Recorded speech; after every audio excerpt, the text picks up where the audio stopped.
देशाच्या सर्वोच्च न्यायालयाच्या कोर्टरूममध्ये सध्या निवाडा सुरू आहे. शिवसेना कोणाची याचा दोन्ही बाजूंचं पारडं जड आहे. कधी चर्चा होतात ठाकरे जिंकणार, तर कधी वाटतं शिंदे बाजी मारणार. कोण जिंकेल काही सांगता येत नाही, कारण दोन्ही बाजूंनी युक्तिवाद करणारे वकील अनुभवी आहेत आणि तेवढेच मातब्बर सुद्धा. हे दोन्ही वकील एकमेकांसमोर उभं राहण्याची ही काही पहिलीच वेळ नाही. याआधी सुद्धा हे दोन्ही वकील अनेक मोठ्या राजकीय, फौजदारी, जनहित, संवैधानिक याचिकांसाठी, खटल्यांसाठी एकमेकांच्या विरोधात उभे राहिलेत. आणि हे दोन मातब्बर वकील आहेत कपिल सिब्बल आणि महेश जेठमलानी.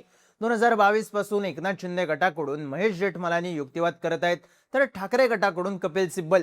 दोघंही कसलेले, अभ्यासू आणि राजकीय प्रकरणांना हाताळण्याची अभ्यासू वृत्ती असलेले वकील. पण इतिहासाची पानं चालली तर लक्षात येतं की कपिल सिब्बल आणि महेश जेठमलानी यांच्यातली ही लढाई आजची नाही. याआधी देश ढवळून काढणाऱ्या अनेक खटल्यांमध्ये हे दोघं आमने सामने आले आहेत. कधी अभिव्यक्ती स्वातंत्र्याची लढाई, कधी ईडीचे अमर्याद अधिकार, तर कधी थेट देशाच्या संविधानातलं कलम 370. पण आतापर्यंत जेव्हा जेव्हा सिब्बल विरुद्ध जेठमलानी असा सामना झाला, तेव्हा बाजी कोणी मारली?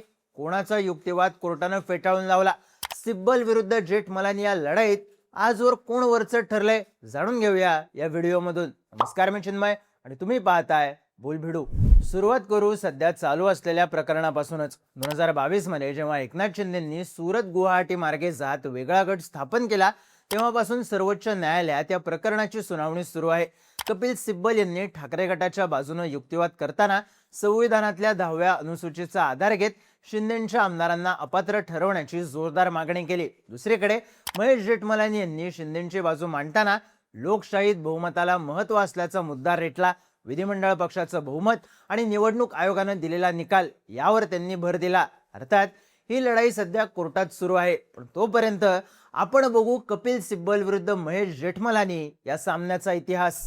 पहिलं प्रकरण 2021च्या बंगाल हिंसाचाराचं. 2021च्या पश्चिम बंगाल विधानसभा निवडणुकीचे निकाल लागल्यानंतर राज्यात मोठ्या प्रमाणावर हिंसाचार झाला. यामध्ये अनेक भाजप कार्यकर्त्यांची हत्या, महिलांवर अत्याचार, जाळपोळीच्या घटना घडल्याचा आरोप करण्यात आला. पीडितांच्या बाजूने आणि काही सामाजिक कार्यकर्त्यांनी या हिंसाचाराची निष्पक्ष चौकशी व्हावी यासाठी कलकत्ता उच्च न्यायालयात धाव घेतली होती. यामध्ये याचिकाकर्त्यांच्या बाजूने महेश जेठमलानी आणि तृणमूल सरकारच्या बाजूने कपिल सिब्बल युक्तिवादासाठी उभे राहिले. जेठमलानी यांनी राष्ट्रीय मानवाधिकार आयोगाच्या अहवालाचा हवाला देत पश्चिम बंगालमधील पोलीस प्रशासन आणि राज्य सरकार स्वतः या हिंसाचारात आणि गुन्हेगारांना पाठीशी घालण्यात सामील आहे असा आरोप केला.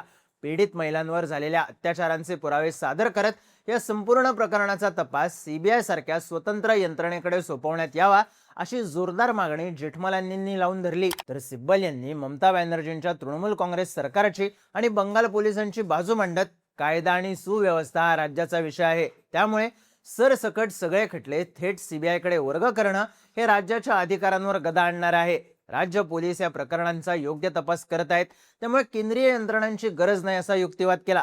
कलकत्ता उच्च न्यायालयानं दोन्ही बाजू ऐकल्यानंतर महेश जेठमलानी यांचा युक्तिवाद ग्राह्य धरत हत्या आणि महिलांवरील अत्याचाराच्या गंभीर गुन्ह्यांचा तपास थेट सीबीआयकडे सोपवला. यानंतर कपिल सिब्बल यांनी पश्चिम बंगाल सरकारतर्फे या आदेशाविरोधात सर्वोच्च न्यायालयात धाव घेतली. मात्र सर्वोच्च न्यायालयाने उच्च न्यायालयाच्या सीबीआय चौकशीच्या आदेशाला स्थगिती देण्यास नकार दिला. थोडक्यात या प्रकरणात महेश जेठमलानी यांचा युक्तिवाद कोर्टानं मान्य केला. दुसरं प्रकरण आहे सिद्दीक कप्पण जामीन प्रकरण. ऑक्टोबर 2020 मध्ये उत्तर प्रदेशात घडलेल्या हाथरस प्रकरणाचं कव्हरेज करण्यासाठी केरळचे पत्रकार सिद्दीक कप्पण हे हाथरसला चालले होते. मात्र उत्तर प्रदेश पोलिसांनी त्यांना आणि त्यांच्या सहकाऱ्यांना वाटेतच अटक केली. उत्तर प्रदेश सरकारनं कंपनी यांच्यावर जातीय दंगल घडवण्याचा कट रचल्याचा, आक्षेपार्ह साहित्य बाळगल्याचा आणि बंदी घातलेल्या पॉप्युलर फ्रंट ऑफ इंडिया म्हणजे PFI या संघटनेशी संबंध असल्याचा गंभीर आरोप केला. त्यांच्यावर देशद्रोह आणि UAPA असे कठोर कायदे लावण्यात आले, ज्यामुळे कप्पण यांना जवळपास 2 वर्ष तुरुंगात राहावं लागलं. सप्टेंबर 2022 मध्ये जेव्हा या खटल्याच्या जामीन अर्जावर सर्वोच्च न्यायालयात अंतिम सुनावणी झाली, तेव्हा कपिल सिब्बल आणि महेश जेठमलानी हे आमने सामने उभे ठाकले. सिद्दीक कप्पण यांच्या बाजूने युक्तिवाद करताना कपिल सिब्बल यांनी स्पष्ट केलं की कप्पण हे केवळ एक पत्रकार असून ते त्यांचे व्यावसायिक कर्तव्य बजावण्यासाठी हाथरसला जात होते. पीडितेसाठी न्याय मागणं हा देशद्रोह कसा होऊ शकतो, असा रोखठोक सवाल सिब्बल यांनी उपस्थित केला. दुसरीकडे उत्तर प्रदेश सरकारची बाजू मांडताना जेठमलानी यांनी कप्पण यांच्या जामिनाला तीव्र विरोध केला. कप्पण हे पत्रकारितेच्या नावाखाली हाथरसमध्ये जातीय दंगल घडवण्याच्या मोठ्या कटात सामील होते असा आरोप त्यांनी केला. तत्कालीन सरन्यायाधीश यू ललित यांच्या खंडपीठानं दोन्ही बाजूंचे युक्तिवाद ऐकून घेतल्यानंतर उत्तर प्रदेश सरकारचे दावे अपुरे मानले आणि सर्वोच्च न्यायालयानं महेश जेठमलानी यांचे आक्षेप फेटाळत आणि कपिल सिब्बल यांचा युक्तिवाद ग्राह्य धरत पत्रकार सिद्दीक कप्पण यांना 2022 मध्ये जामीन मंजूर केला. इथे कपिल सिब्बलवरचं ठरले. तिसरं प्रकरण आहे तत्कालीन गृहमंत्री अनिल देशमुख मनी लॉन्ड्रिंग केस संदर्भातलं. मुंबईचे माजी पोलीस आयुक्त परमबीर सिंह यांनी मार्च 2021 मध्ये तत्कालीन गृहमंत्री अनिल देशमुख यांनी तत्कालीन पोलीस अधिकारी सचिन वाझेला मुंबईतल्या बार आणि रेस्टॉरंट्समधून दरमहा 100 कोटी रुपये गोळा करण्याचे आदेश दिले होते असा आरोप केला होता. या प्रकरणाचा तपास सीबीआयकडे आणि नंतर ईडीकडे सोपवण्यात आला. या प्रकरणी नोव्हेंबर 2021 मध्ये अनिल देशमुख यांना अटक करण्यात आली. अनिल देशमुख यांच्या बाजूने सिब्बल तर केंद्रीय तपास यंत्रणांच्या बाजूने जेठमलानी बाजू मांडत होते. सिब्बल यांनी सर्वोच्च न्यायालय आणि उच्च न्यायालयात अनिल देशमुख यांच्या जामिनासाठी मुख्य युक्तिवाद केला. त्यांनी कोर्टासमोर सांगितलं की हा संपूर्ण खटला सचिन वाझेच्या जबाबावर आधारित आहे, जो स्वतः गुन्हेगारी पार्श्वभूमीचा आणि संशयास्पद साक्षीदार आहे. देशमुखांचं वय आणि त्यांचं बिघडलेलं आरोग्य पाहता त्यांना सहानुभूतीपूर्वक जामीन मिळावा असा युक्तिवाद त्यांनी केला. जेठमलानी यांनी कोर्टात युक्तिवाद केला की हा एक गंभीर आर्थिक गुन्हा असून गृहमंत्री पदासारख्या घटनात्मक पदाचा गैरवापर करून हा भ्रष्टाचार केला गेलाय. अनिल देशमुख हे अत्यंत प्रभावशाली व्यक्ती असल्यानं जामीन मिळाल्यास ते पुराव्यांशी छेडछाड करू शकतात किंवा साक्षीदारांवर दबाव आणू शकतात.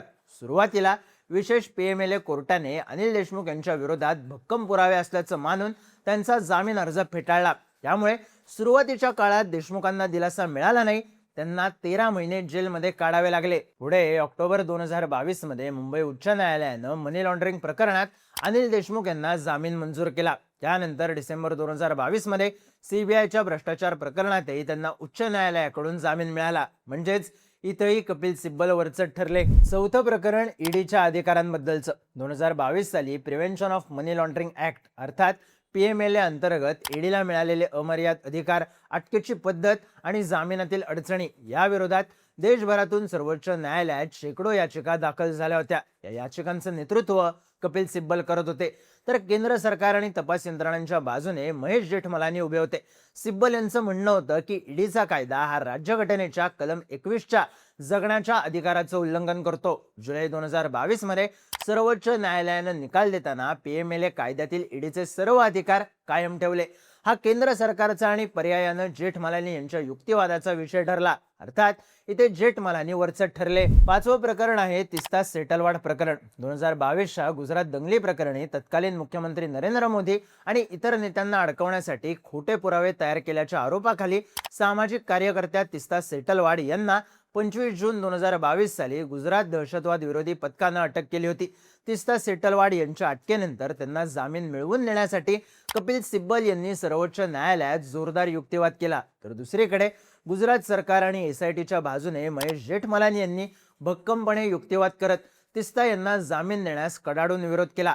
जेठमलानींनी आरोप केला की तीस्ता यांनी राजकीय हेतूनं सरकारला बदनाम केलं. यामध्ये सुरुवातीला तीस्ता यांना अटक झाली, ज्यात जेठमलानी आणि राज्य सरकारचा युक्तिवाद ग्राह्य धरला गेला. मात्र नंतर जुलै 2023 ला कपिल सिब्बल यांच्या सततच्या प्रयत्नांमुळे सर्वोच्च न्यायालयानं तीस्ता यांना अंतरिम जामीन मंजूर केला. म्हणजेच अंतिमतः सिब्बल वरचढ ठरले. कलम 370 हटवण्याच्या आव्हान याचिकेत सुद्धा सिब्बल आणि जेठमलानी आमने सामने आले. 2023 मध्ये जम्मू काश्मीरमधून कलम 370 हटवण्याच्या केंद्र सरकारच्या निर्णयाला सर्वोच्च न्यायालयात आव्हान देण्यात आलं होतं.